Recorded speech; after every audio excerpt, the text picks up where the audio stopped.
એને ડિવાઈડ કરે અથવા બીને ડિવાઈડ કરે. એટલે આમ જો if P divides A, then here proof is complete. So now suppose we assume that P does not divide A.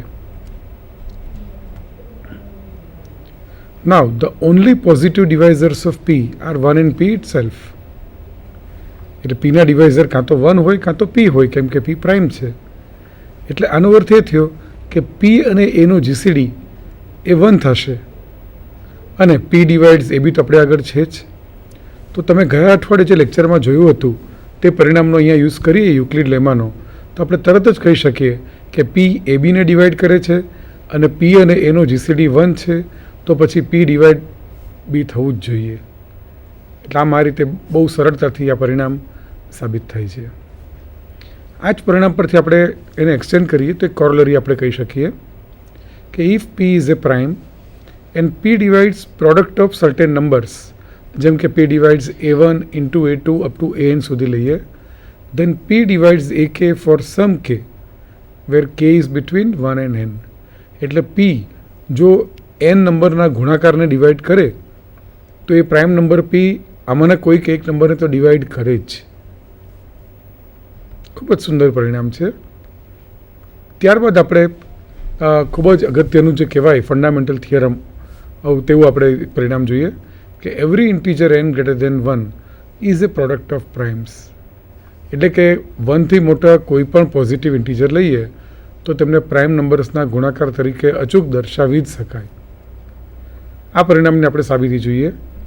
V prove the result by principle of mathematical induction. એટલે કે ગણિતીય અનુમાનના સિદ્ધાંતથી આ પરિણામ આપણે સાબિત કરશું. Let Pn denote the statement of the theorem. એટલે કે every integer n greater than 1 is a product of primes, એ સ્ટેટમેન્ટને આપણે Pn વડે દર્શાવીએ. Then clearly P2 is true because 2 is itself a prime number. Now suppose Pn is true for all integers up to some integer k. એનો અર્થ એ થયો કે P2, P3, P4 up to Pk એ બધા જ સાચા છે એવું આપણે પૂર્વધારણાથી, ગણિતીય અનુમાનના પૂર્વધારણાથી આપણે માની લઈએ છીએ.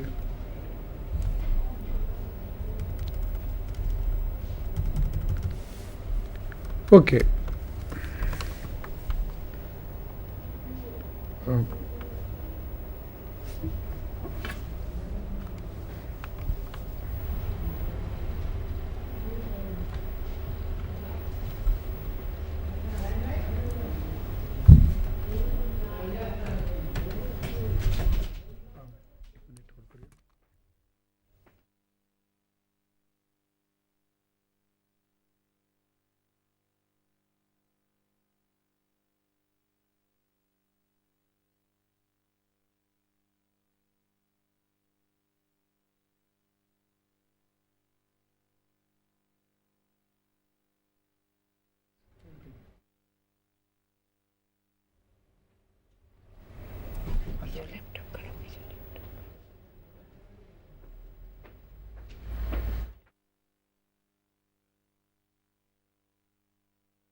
ઓકે, આપણે જોયું કે P2, P3, P4 up to PK એ બધા સાચા છે એવું માની લઈએ. હવે આપણે ઇન્ટીજર K+1 લઈએ, એટલે કાં તો એ K+1 પ્રાઇમ છે અથવા એ કમ્પોઝિટ છે. જો K+1 પ્રાઇમ હોય તો કે સાબિત કરવાનું રહેતું જ નથી. ગણિતીય અનુમાનના સિદ્ધાંતથી આ પરિણામ સાબિત થઈ જ જાય છે. So now assume that K+1 is not a prime number. એ જો પ્રાઇમ ન હોય તો પછી એના ફેક્ટર પાડી શકાય, એટલે કે K+1 equal to A into B સ્વરૂપે લખી શકાય, જ્યાં A અને B બંને 2 અને Kની વચ્ચે આવેલા પૂર્ણાંક સંખ્યાઓ છે. But than by assumption each of A and B are product of prime numbers. કેમ કે આપણે ધારણા હતી કે Kથી નાના કોઈ પણ ઇન્ટીજર લઈએ તો એના માટે પરિણામ સાચું છે, એટલે અહીં PA અને PB બંને સાચા છે એવું આપણે પૂર્વધારણા છે, ગણિતીય અનુમાનની પૂર્વધારણા છે. એટલે આમ A ઇન્ટુ B જે આપણું K+1 છે તેને પણ આપણે પ્રોડક્ટ ઓફ પ્રાઇમ્સ તરીકે લખી જ શકીએ છીએ. એટલે આમ આપણે પરિણામ સાબિત થયું. હવે સવાલ એ છે કે આવું કેટલી અલગ અલગ રીતે લખી શકાય. તો એના માટે પ્રાઇમ ફેક્ટરાઇઝેશન થિયરમ તરીકે ઓળખાતો એક પ્રમેય છે કે every integer n greater then or equal to 2 can be return as a product of prime numbers.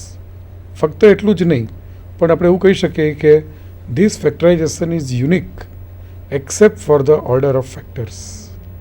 એટલા એક જ રીતે કોઈ પણ સંખ્યાને ઇન્ટીજરના પ્રોડક્ટ તરીકે આપણે લખી શકીએ છીએ.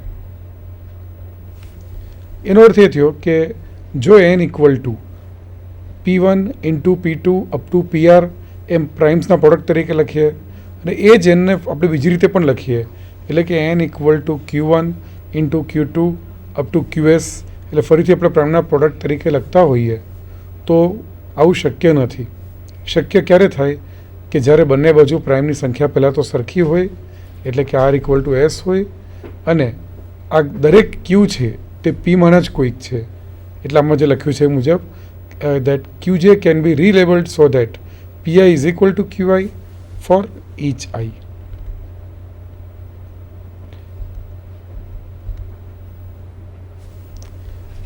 So prime numbers have been studied since the ancient Greeks.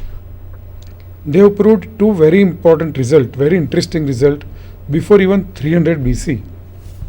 આથી લગભગ 2400-2500 વર્ષો પહેલાં ગ્રીક લોકોએ બહુ જ બે સુંદર પરિણામો આપ્યા હતા. એમાંનું પહેલું પરિણામ આ છે, fundamental theorem of arithmetic. Every natural number greater than 1 can be expressed uniquely as the product of prime numbers, અને અપ ટુ ધ રીએરેન્જમેન્ટ, કે જેના વિશેનો જેની થોડીક સાબિતી આપણે હમણાં જ જોઈ હતી. જો કે આમાં એક વસ્તુ નોંધવું જોઈએ કે ફંડામેન્ટલ થિયરમ એવું કહે છે કે દરેક નંબરને પ્રાઇમના ફેક્ટર તરીકે લખી તો શકાય જ છે, પણ એ કેટલા પ્રાઇમ હોય, કઈ રીતના પ્રાઇમ હોય, કે પછી બહુ જ મોટા પ્રાઇમ હોય તેને કેવી રીતે ફેક્ટર પાડવા, તે હજી સુધી કોઈ જાણી શક્યું નથી, અને એના પર સંશોધન આજે પણ ચાલુ જ છે.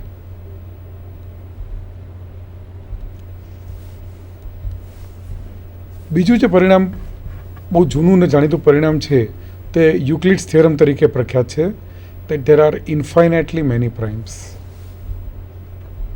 આ પ્રમેયને આપણે જે સાબિતી જોઈએ તો યુક્લિડે 2300 વર્ષ પહેલાં આ પ્રમેયની સાબિતી આપી હતી. પ્રમેયનું statement, the number of primes is infinite. એનું બહુ સરળ અને બહુ સિમ્પલ પ્રૂફ છે. એ પ્રૂફ બાય કોન્ટ્રાડિક્શન તે આપણે જોઈએ. Suppose there are only finite number of primes, એટલે કે P1 equal to 2, P2 equal to 3, P3 equal to 5, P4 equal to 7, એ રીતે આપણે ચડતા ક્રમમાં પ્રાઇમને આપણે નંબર આપીએ, અને આપણે એવું માન્યું છે કે ધારો કે પ્રાઇમની સંખ્યા ફક્ત ફાઇનાઇટ છે, એટલે સૌથી છેલ્લો પ્રાઇમ પણ કોઈક હોવો જોઈએ. ધારો કે સૌથી છેલ્લો પ્રાઇમ છે તે આપણે Pn વડે દર્શાવીએ, એટલે આપણા આગળ હવે પ્રાઇમ્સની સંખ્યા છે P1, P2 up to Pn, એથી વધુ કોઈ જ પ્રાઇમ નથી એવું આપણે માની લીધેલું છે. Now consider the positive integer P equal to P1 into P2 into P3 up to Pn plus 1, એટલે કે આપણી આગળ જેટલા પ્રાઇમ્સ નંબર છે, પ્રાઇમ નંબર બધાનો ગુણાકાર લઈએ અને એમાં એક ઉમેરીએ, એને આપણે કેપિટલ P વડે દર્શાવીએ. Now P is either prime or it is not a prime number. એ તો સ્વાભાવિક છે.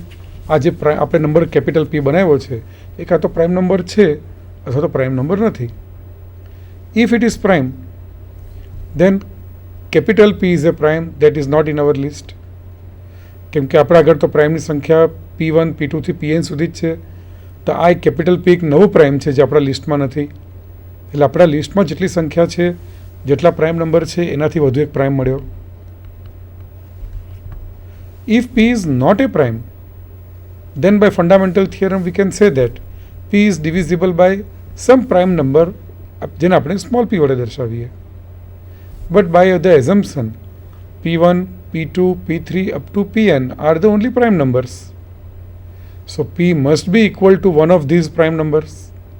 કેમ કે આપણે આગળ તો પ્રાઇમની સંખ્યા ફક્ત P1 થી Pn જ છે અને આપણે જે સ્મોલ પ્રાઇમ P લીધો છે ત્યાંમાંનો જ કોઈક એક પ્રાઇમ હોવો જોઈએ. એટલે શું થવાનું? એ જે પ્રાઇમ P લીધેલો છે ત્યાં ગુણાકારની અંદર જ કંઈક આવેલો છે. એટલે કે P divides P1, P2, P3 up to Pn, this product. Also by assumption P divides P, and so we can say that P divides capital P minus the product P1, P2, P3 up to Pn. પણ આ કિંમત તો 1 થાય કેમ કે capital P ની કિંમત કેટલી હતી?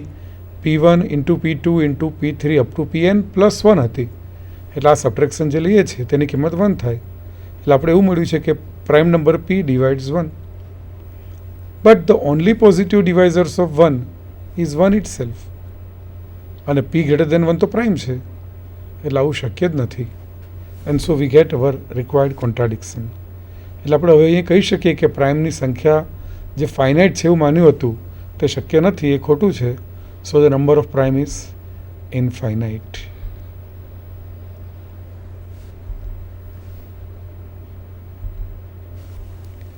So note that what is found in this proof is another prime, one which is not given in our initial set.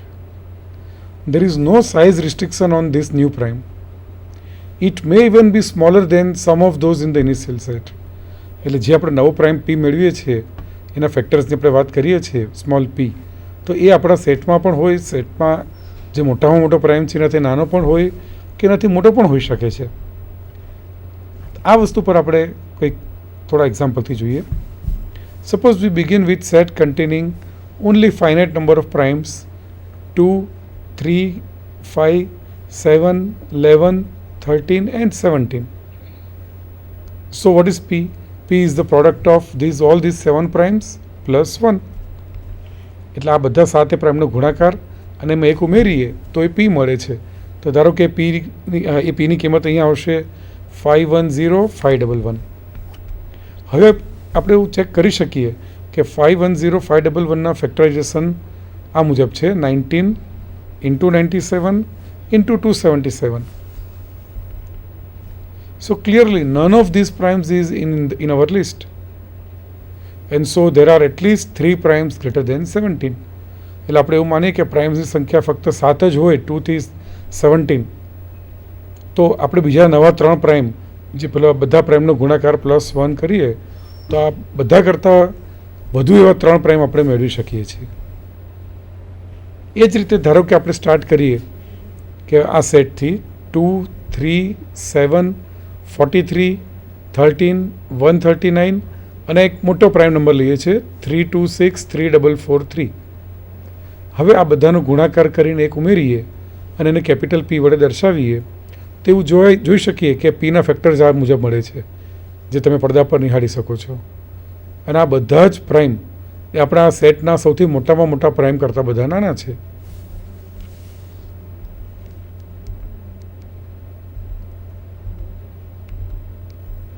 એ મુજબ એ પ્રમાણે આપણે જો આ નાનકડો બીજો એક સેટ લઈએ 2, 3, 5 અને 7, તો આપણે કેપિટલ P આ ચારે પ્રાઇમનો ગુણાકાર વત્તા 1 તરીકે બનાવીએ તો આપણે જવાબ 211 મળે છે જે પોતે પણ પ્રાઇમ છે. એ રીતે આપણે પહેલાં 5 પ્રાઇમ લઈએ 2, 3, 5, 7 અને 11, એનો ગુણાકાર કરીને મેં એક ઉમેરીએ તો આપણે 2311 મળે છે કે જે પોતે પણ પ્રાઇમ સંખ્યા જ છે. હવે સવાલ એ આવે કે કુલ પ્રાઇમની સંખ્યા કેટલી છે તે તો આપણે